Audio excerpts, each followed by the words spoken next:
俄两座燃料库遇袭，价值2亿美元的成品燃料焚烧殆尽。乌拉达尔方向，乌军重建2条防线，但面临2个至关重要的问题。以色列国防军首次遭遇伊拉克无人机袭击，造成2名士兵身亡。美国表示，以色列尚未决定采取何种方式对伊朗实施报复行动。精彩资讯即将开始。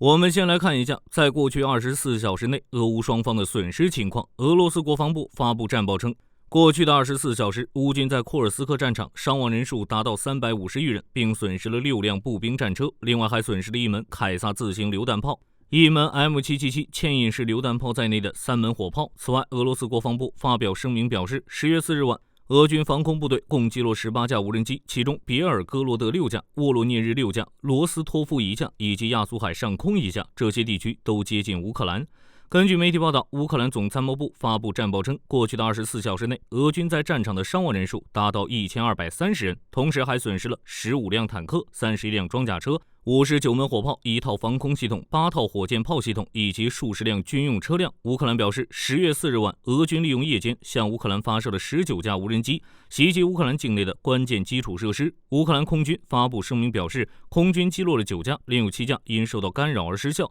其余3架无人机并未做任何声明。与此同时，有消息表示，乌军出动了远程无人机，对俄本土2座燃料库发动袭击，造成这2座仓库发生巨大火灾。根据媒体报道，10月4日，乌克兰总参谋部表示，乌克兰国家安全局与武装部队进行联合行动，陆续派出上百架无人机，对俄本土的炼油厂与燃料库发动袭击。根据报道，位于俄本土沃罗涅日州安纳镇的燃料基地遭到了袭击。初步消息显示，此次袭击至少造成1座储油罐受损，并发生巨大火灾。事发当天，沃罗涅日州州长亚历山大·古谢夫在社交媒体上表示，有无人机发动袭击，大部分被俄军防空系统摧毁，其中1架无人机落入1座燃料库中，掉落的碎片引发火灾，目前尚未出现人员伤亡的情况。另外，根据俄罗斯当地媒体报道，当天乌军出动了数十架无人机，先后抵达该座燃料库基地。在火灾发生之后，沃罗涅日州消防人员出动，大火从10月4日燃烧到5日，并越来越大，难以扑灭，浓烟已经将整个安纳镇掩灭。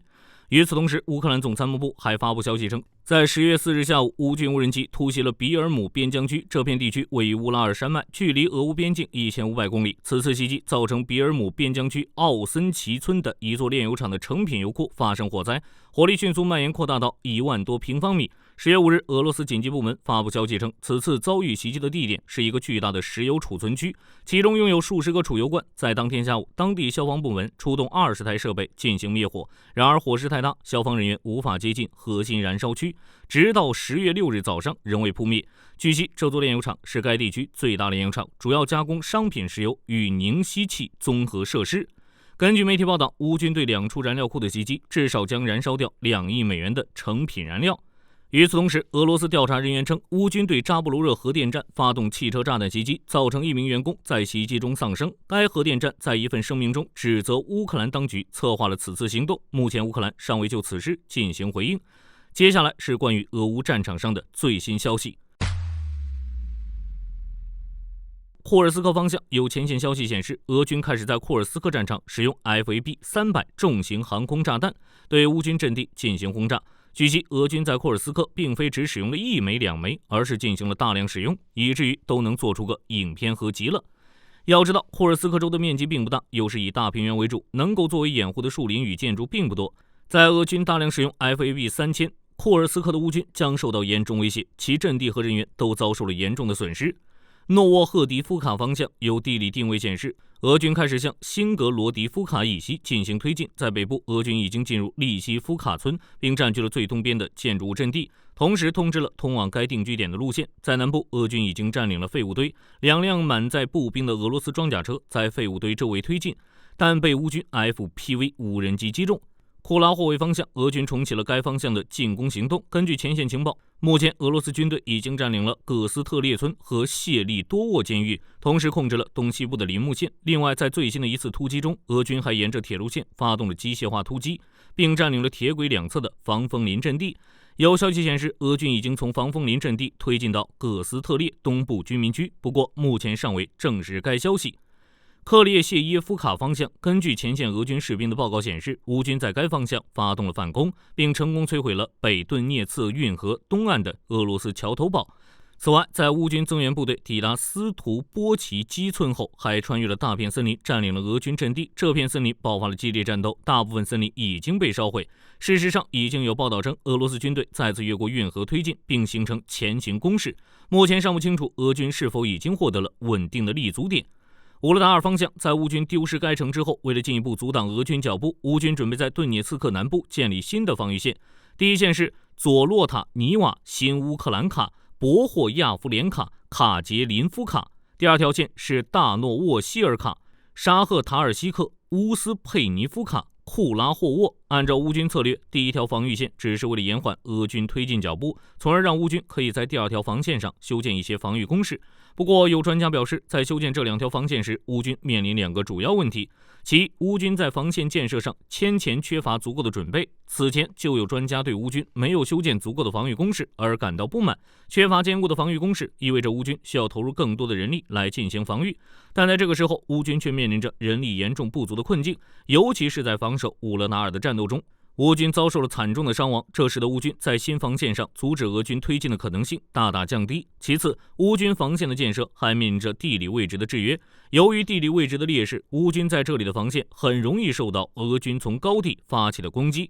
此外，随着俄军在驻野镇的推进，乌军的防线正面临着被从后面袭击的危险。与此同时，围绕着乌勒达尔，俄军突击部队正在向北部拓展。由俄东部军区29集团军坦克旅组成的突击群正在向北快速突击到马林卡地区的中心城市库拉霍沃，目前距离该城仅剩2公里。库拉霍沃东南翼的俄军南部军区第8集团军第150摩步师、103团等部队已经在奥斯特洛夫斯基站稳脚跟，并从南部抵达库拉霍沃以东的沃夫齐亚尔河，使得乌军在沃尔齐亚河地区的补给路线被阻挡。接下来是中东方面的局势发展。根据德新社报道，黎巴嫩真主党发布声明表示，对以色列阵地发动了多次进攻。以色列军方表示，真主党至少向以色列发射了180枚以上的炮弹。根据报道，进入10月份以来，以色列国防军遭到越来越密集的炮击。截至目前，双方尚未公布各自的战报情况。与此同时，以色列军队继续对黎巴嫩境内目标发起进攻，以此来削弱真主党，从而使其撤离黎以边境。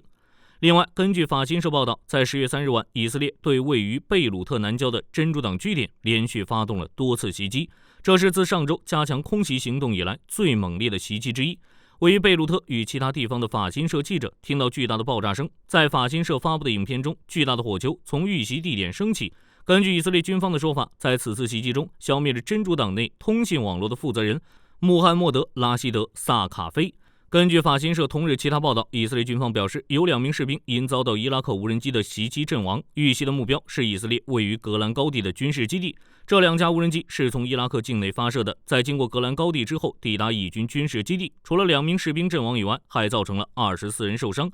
报道指出，这是以色列与哈马斯自去年10月开战以来，首次有伊拉克境内的武装组织袭击以色列目标，并造成以军士兵伤亡。当地时间10月4日，美国总统拜登在当天简报会上表示，目前以色列尚未做出如何回应伊朗袭击的决定。拜登表示，如果是他站在以色列的角度，可能会寻求袭击伊朗油田以外的方案。另外，根据拜登的说法，在执行袭击行动之前，美国将与以色列时刻保持联系，以色列不会立即做出决定，五角大楼也将继续等待。有美国媒体表示，以色列可能对包括石油设施在内的伊朗目标发动袭击，以此来回应伊朗袭击事件。此外，拜登表示，五角大楼正在考虑对伊朗实施制裁。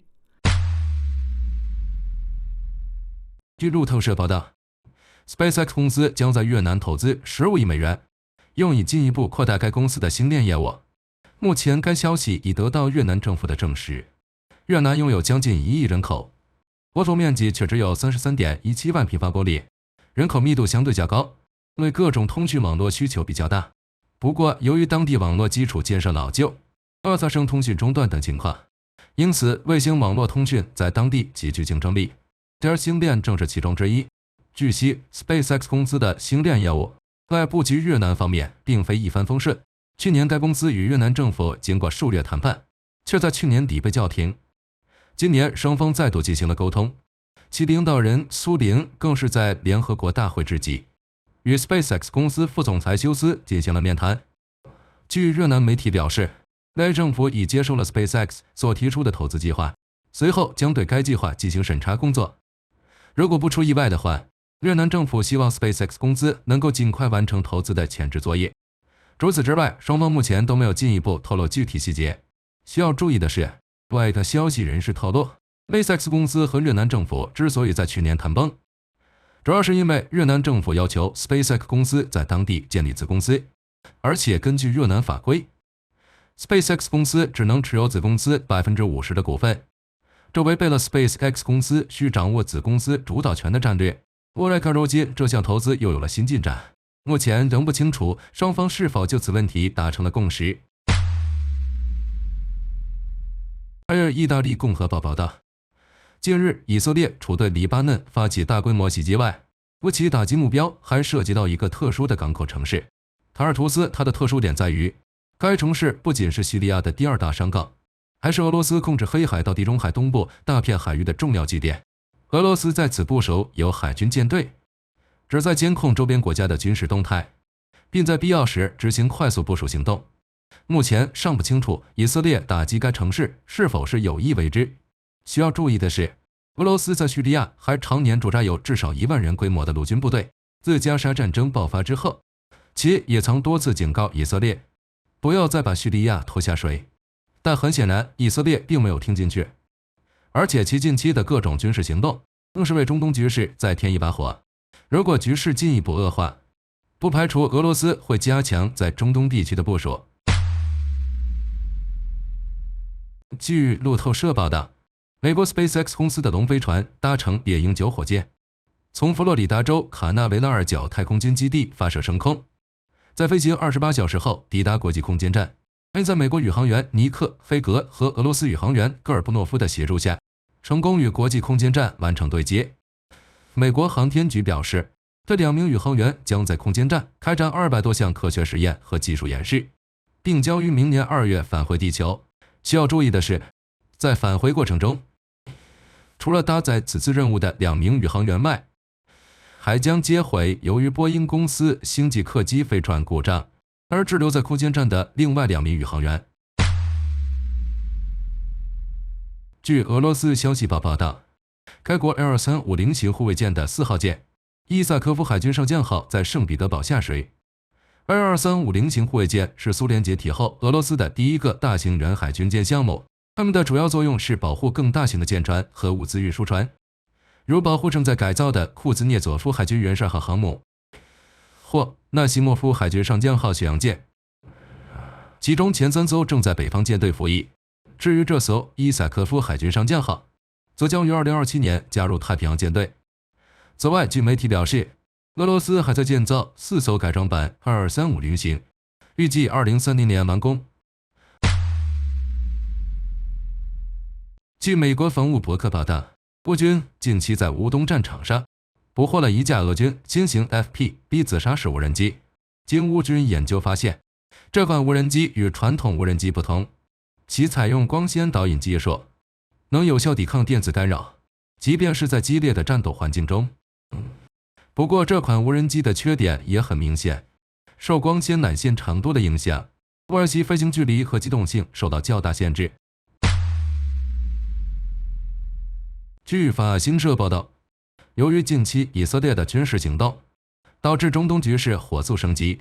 俄罗斯总理米舒斯京将前往伊朗，与该国总统佩泽谢切额先将会面并协商有关事宜。然而，根据俄罗斯政府的公告显示，此次会面旨在讨论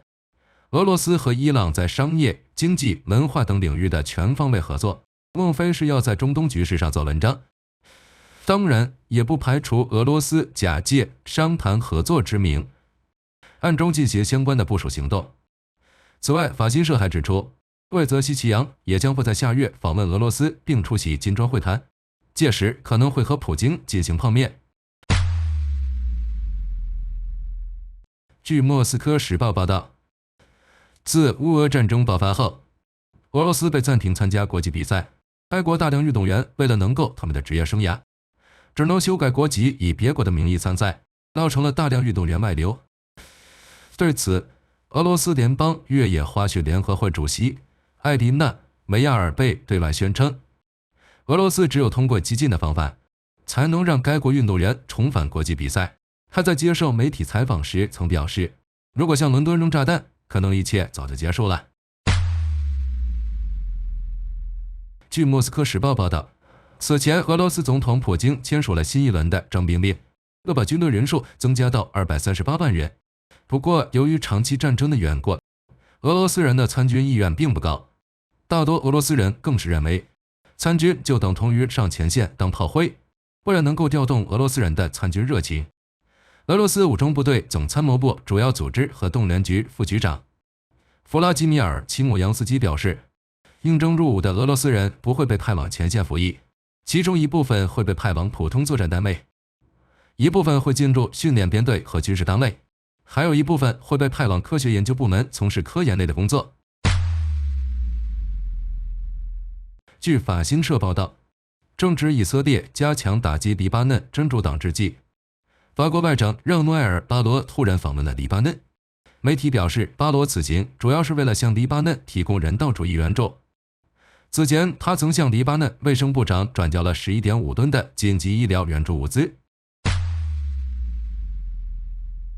据美国媒体报道，日本海上自卫队为确保必要的训练能力，将在2024年至2034年间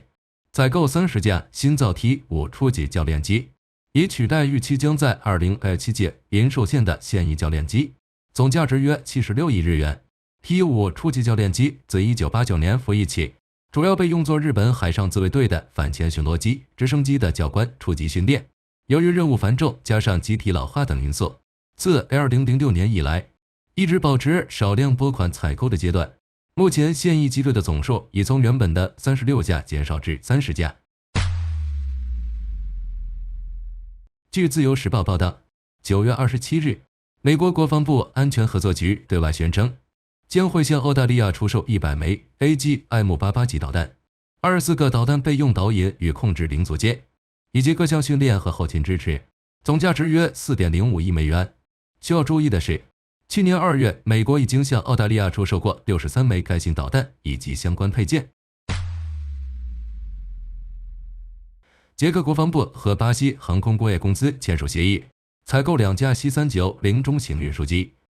以及相关的地面设备、备件和人员培训工作，总价值约4.9亿美元。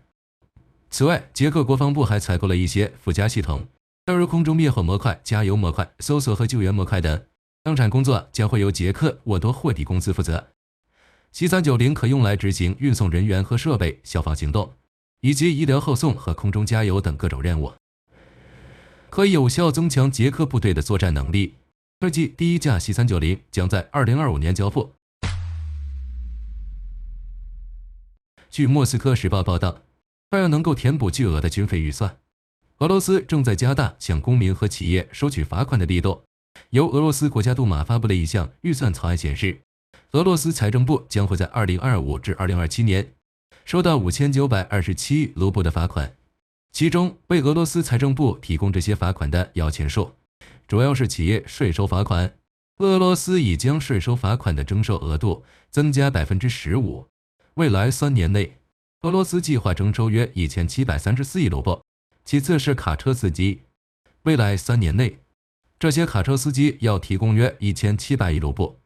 用来赔偿道路损坏。需要注意的是，